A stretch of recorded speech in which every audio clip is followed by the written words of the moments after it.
सो अब हम लोग क्वेश्चन नंबर 71 और 72 डिस्कस करेंगे। अब इन दोनों क्वेश्चन के लिए जो डेटा दिया है वो कॉमन है और उसमें एक रील दिया हुआ है और ये एक थ्रेड है और ये जो थ्रेड है इस रील के ऊपर टाई किया गया है और this is the hub radius और रील का कुछ मास दिया है m और k is the radius of gyration and g is the acceleration due to gravity दिया है। तो यहाँ पे ये जो थ्रेड है उसका मास नेग्लिजिबल है। सो प्रॉब्लम में सबसे पहली चीज पूछी है linear acceleration of the reel. अब इसमें होगा क्या, जब ये रील को हम लोग छोड़ेंगे तो ये कुछ इस तरह से रोल होता हुआ नीचे आएगा, तो वो टाइम पे लीनियर एक्सेलरेशन क्या होगा वो मुझे फाइंड करना है। तो उसके लिए मैं क्या करता हूं, सबसे पहली चीज इस रील का मैं क्या करता हूं, फ्री बॉडी डायग्राम ड्रॉ करता हूं। सो this is my reel and ये है इसका थ्रेड। अब यहां पे एक टेंशन प्रोड्यूस होगा इस थ्रेड के अंदर और ये जो इसका CG है, centre of gravity of this reel, ये यहां से इसका वेट एक्ट होगा नीचे की तरफ विच इज mg।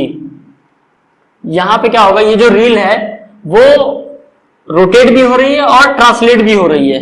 सो यहां पे जो इसका एंगुलर एक्सेलरेशन होगा of rotation which is alpha वो कुछ इस तरह से होगा, ठीक है, इस डायरेक्शन में होगा।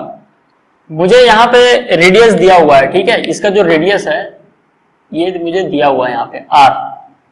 ये जो रील है वो क्या हो रहा है, इस पॉइंट पे प्योरली रोटेट हो रहा है। कौन सा पॉइंट, ये वाला पॉइंट। सो इसको मैं नेम देता हूं पॉइंट A।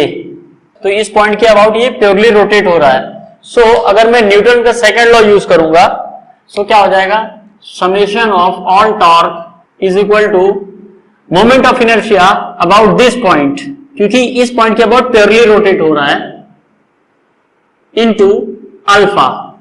सो अब यहां पे ये जो मोमेंट ऑफ इनर्शिया है ये क्या होगा इस पॉइंट के अबाउट, ये हो जाएगा mk का स्क्वायर, क्योंकि रेडियस ऑफ गायरेशन दिया है अबाउट दिस, प्लस मास इसका यहां पे एक्ट हो रहा है एंड मोमेंट ऑफ इनर्शिया मुझे फाइंड करना है इस पॉइंट पे।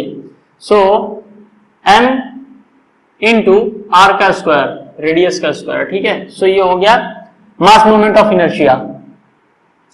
अब मुझे ये देखना है कि जो टॉर्क एक्ट हो रहा है वो कौन सा होगा।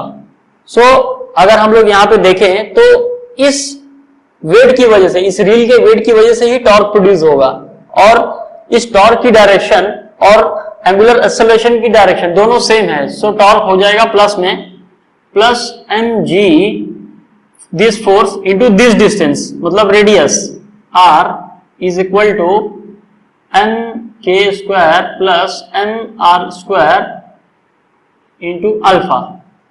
अब m मैंने इसमें से कॉमन लिया तो ये कैंसिल हो गया, तो अंदर क्या बचेगा, अंदर बचा g r is equal to k का स्क्वायर प्लस r का स्क्वायर अल्फा। सो अल्फा मुझे यहां से क्या मिल गया, g r अपॉन k का स्क्वायर प्लस r का स्क्वायर। अब मुझे पता है जो लीनियर एक्सेलरेशन होता है वो होता है a is equal to r alpha. So a is equal to g r का स्क्वायर अपॉन k का स्क्वायर प्लस r का स्क्वायर। सो ये हो जाएगा linear acceleration. Option A is the correct option, ठीक है, लीनियर एक्सेलरेशन ये हो जाएगा।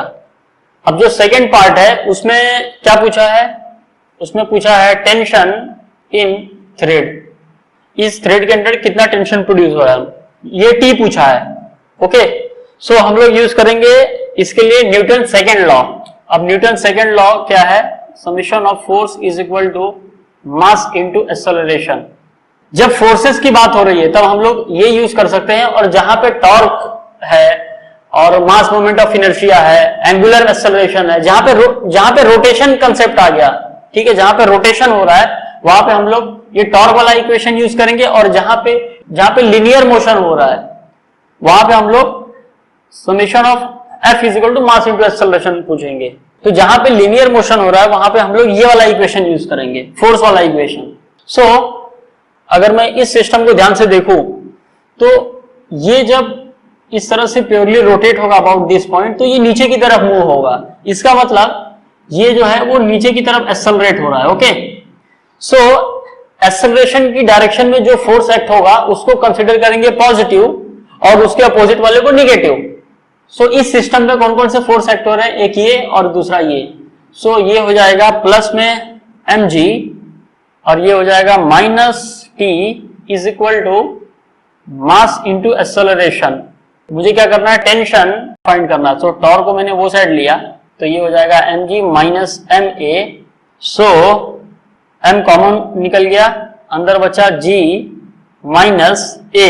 a is what, linear acceleration जो हमने यहाँ पे फाइंड किया है, जिसकी वैल्यू क्या है यहाँ पे g r का स्क्वायर अपॉन k का स्क्वायर प्लस r का स्क्वायर, और ये क्लोज हो गया। सो m बाहर आ गया और g भी कॉमन बाहर निकल गया।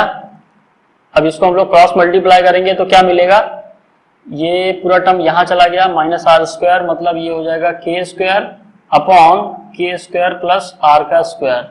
सो this is my tension, M G K square upon K का स्क्वायर प्लस आर का स्क्वायर।